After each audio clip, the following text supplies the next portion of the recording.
Welcome to the Max Clark Show, dedicated to truth, justice, and education, revolutionizing the human spirit through compassion and integrity. It's time to shift the paradigm and accept the truth, tell the truth, and be the truth. Here is your host, Max Clark. We need to start being the most serious people on the planet. Hey everyone, thanks for tuning in to the Max Clark Show, where we talk about things that matter. First things first, let's take care of a little housekeeping. The Max Clark Show is brought to you by the Clark Center for Civics, Politics, and Global Affairs. That's the Clark Center for Civics, Politics, and Global Affairs. You can follow them on Facebook for all of your civic education. Also, the Max Clark Show is brought to you by Our Tiny Little Kitchen Catering and Barbecue. That's Our Tiny Little Kitchen Catering and Barbecue. If you would like to have a taste or see some deliciousness, you can follow them on Facebook and Instagram at Our Tiny Little Kitchen. All right, guys, let's go to work. I'm ready to dive in. Welcome to my 3-part series of why lobbying is important. Today in part 1, we're going to talk about how our elected officials, how they use this copy-paste legislate method to push forward policy. Now, this is also known as the model bill, okay? I'm going to show you a short video of how this works because it can explain it to you a whole hell of a lot better than I can. But I'm sure when you see this video, you're going to be blown away just as I was. Now, a lot of things don't surprise me. But I was blown away by this. I wasn't surprised, but I was blown away a little bit. Now, after that, we're going to delve into a 2-year investigation of how thousands of bills across the nation were written using this method. Lobbying by corporations, think tanks, and other organizations, they've brought in a wave of new bills that may or may not be in the best interest of the American people. Before we hop in, let's talk about what a lobbyist is. Now, the term lobbyist was coined by President Ulysses S. Grant. It was coined by him because in the early 1800s, Grant, he had a fondness for the Willard Hotel lobby in Washington, D.C. And people, they would approach him there to discuss individual cases. And that's where the term lobbyist came from. So they would be in the lobby and discussing different issues, and things move forward from there. So that's where the term lobbyist came from. And that's when, you were able to get that close to the president of the United States. So, but things have changed. They, have a lot more protection than they did back then. Now, a lobbyist, what is a lobbyist? A lobbyist is an activist who seeks to persuade members of the government, like members of Congress, to enact legislation that will benefit their group or their cause. So the lobbying profession is a legitimate and integral part of the democratic political process that's not very well understood by the general population, right? Because as we know, in the media and just through politics, they make the lobbyists out to be, the boogeyman.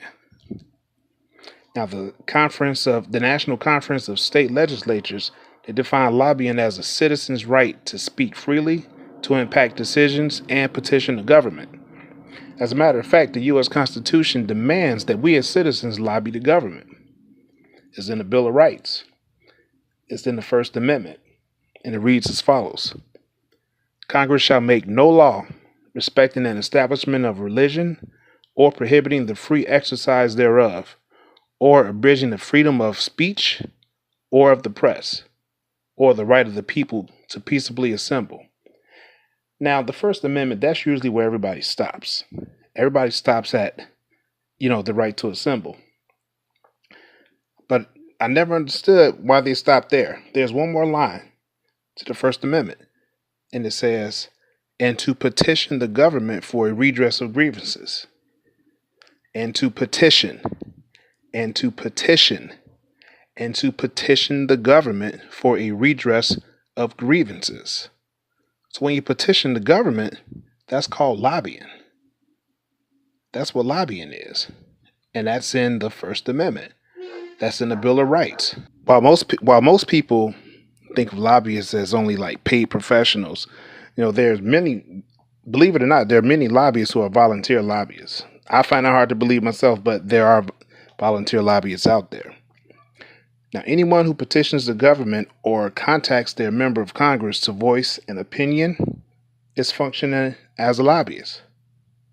See, a lot of people didn't know that. When they say, "Hey, call your local representative and tell them to do this, that, and the other," you are lobbying. You are being a lobbyist. Now, lobbying is it's a regulated industry. Okay, when it comes to those who are being paid for it, it's a regulated industry and it's protected and a protected activity under the First Amendment of the Constitution that guarantees the rights of free speech, assembly, and petition. All right, that's what it's about. It's a guaranteed right, and we need to use it. We need to exercise it. And lobbying it involves more than persuading, legislators. Professional lobbyists research and analyze legislation or regulatory proposals, attend congressional meetings, hearings, and they educate government officials and corporate officers on important issues. Because look, your legislators, they don't know everything. I don't know why we think they know everything, but they don't know everything. They're not educated on all the issues.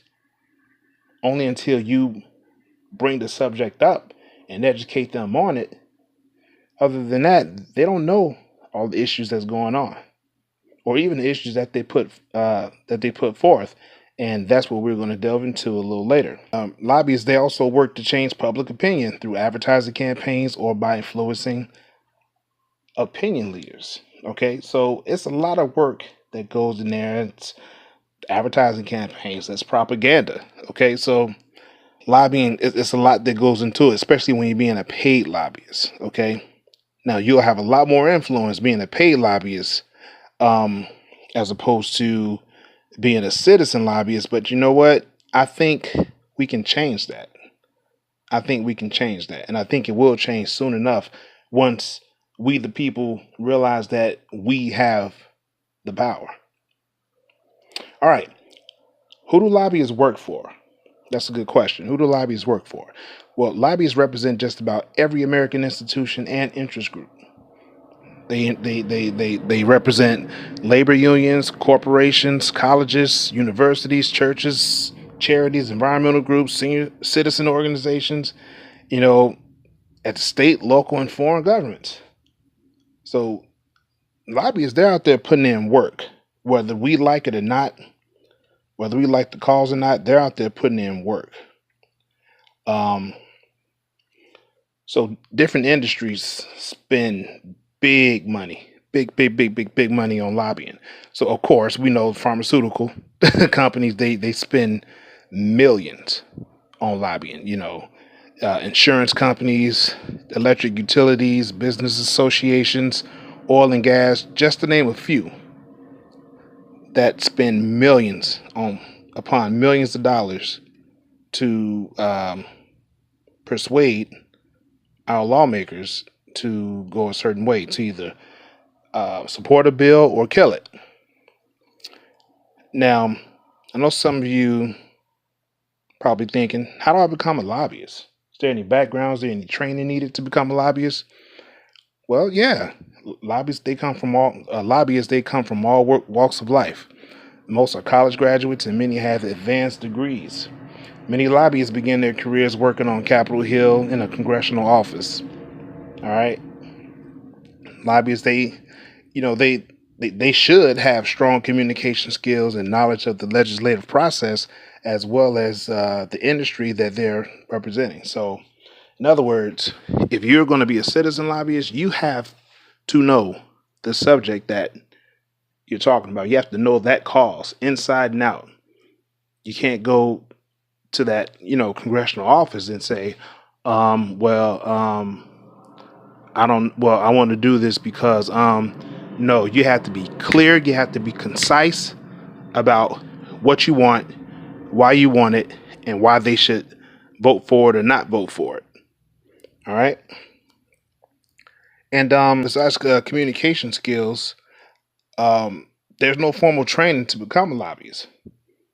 The State Government Affairs Council offers a lobbying certificate program. So if you're interested in that, you can go to the State Government Affairs Council and you can get a lobbying certificate.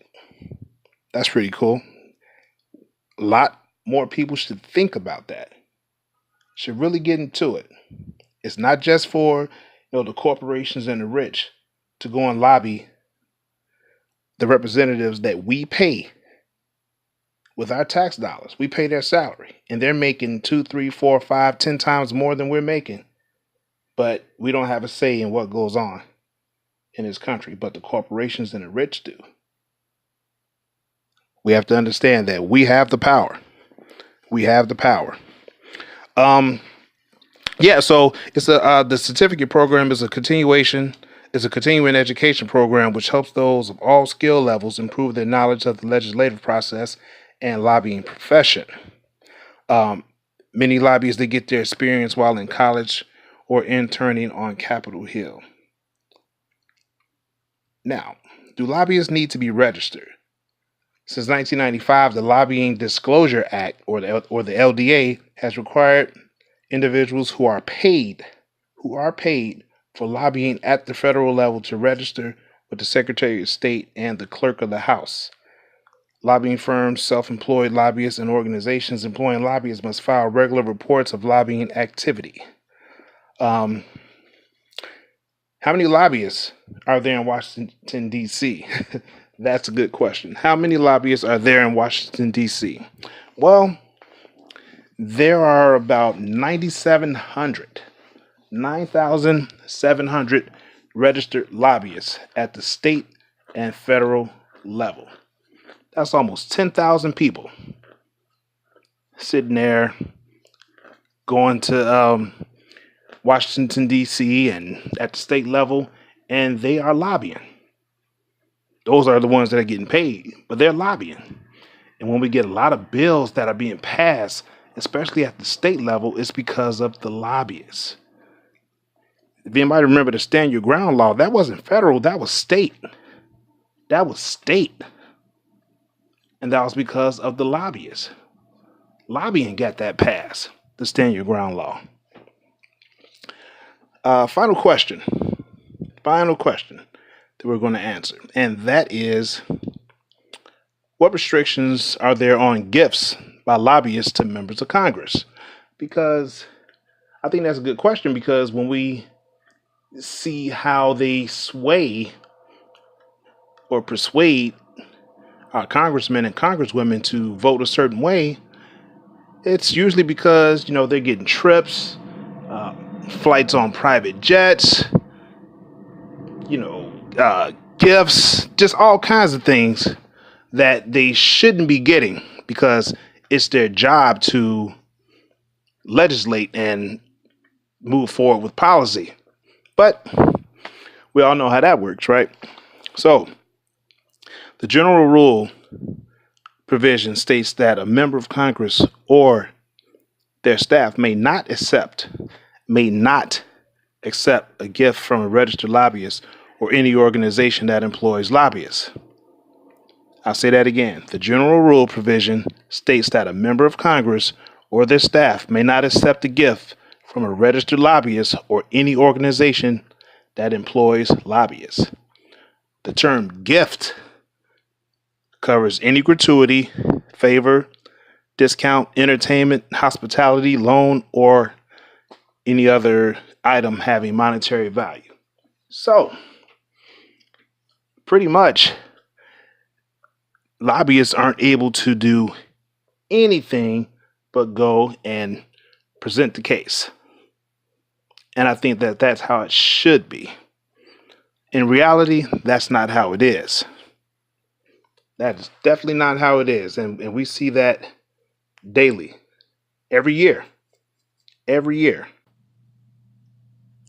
Okay, guys, what we're going to do is we're going to watch a little video. As a matter of fact, we're going to take a little break. And when we come back, we're going to watch a video that gives you a breakdown of how this model legislation or this cut, paste, and legislate method is going to show you how it works.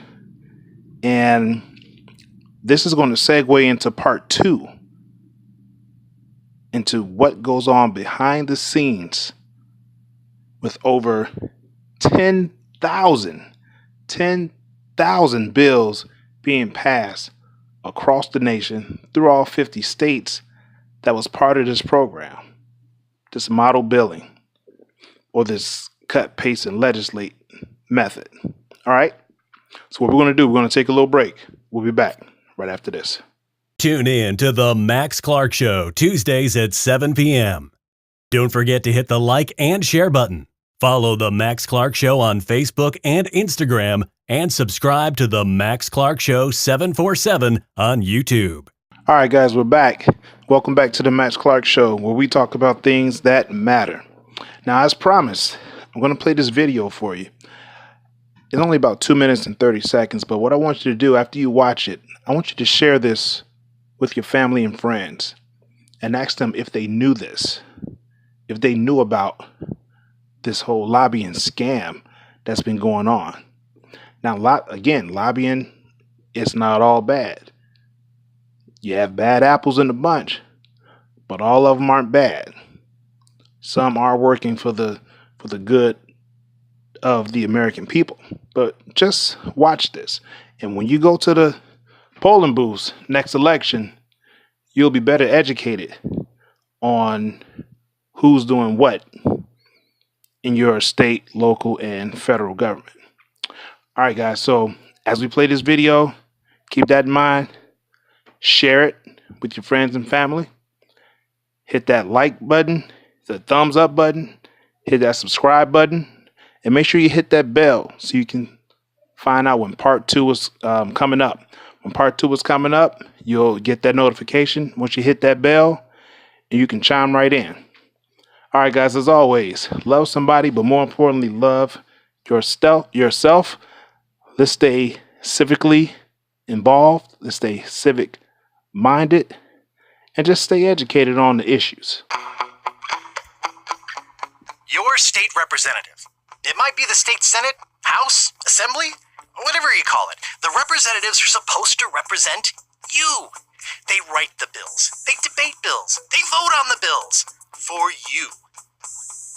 Now, let's be real. We all know there are special interests too.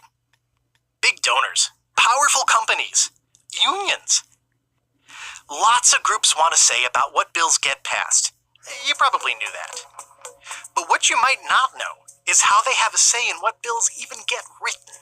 You see, lawmakers often don't really write the bills they sponsor. Somebody else does. Who? One system for that is called model legislation. It's sort of a fill-in-the-blanks way to create a new law. USA Today compared the text of 2,000 model bills against every bill introduced in every state from 2010 to 2018, looking for when the models had been copied. We ran them for months on the equivalent of more than 100 computers. They compared hundreds of thousands of bills against each other to find when text from one had been copied to another. It turns out it's happening in every state. We found more than 10,000 bills were almost entirely copied from model legislation. More than 2,000 of these bills became laws. These dealt with controversial topics like school choice, abortion, and gun control, and everyday services like teeth whitening and hair braiding. Bills get pre-written by a special interest group. They identify a problem, they write the solution. Then, someone persuades a lawmaker to introduce the bill as if it were an original idea. But it's not. That's why people call it model legislation. Someone creates a model. Everybody else copies it. Both sides do it. The top states for conservative model bills were Mississippi, Arizona, Oklahoma, Missouri, and West Virginia. For liberals, the worst offenders were New York, Rhode Island, Hawaii, Illinois, and New Jersey. Industry successfully peddled more than 4,000 model bills, including bills that limit your ability to sue asbestos companies. At last, we can see when your lawmakers are pushing someone else's fill-in-the-blank idea. Because, remember, they're your state representatives. They're supposed to represent you.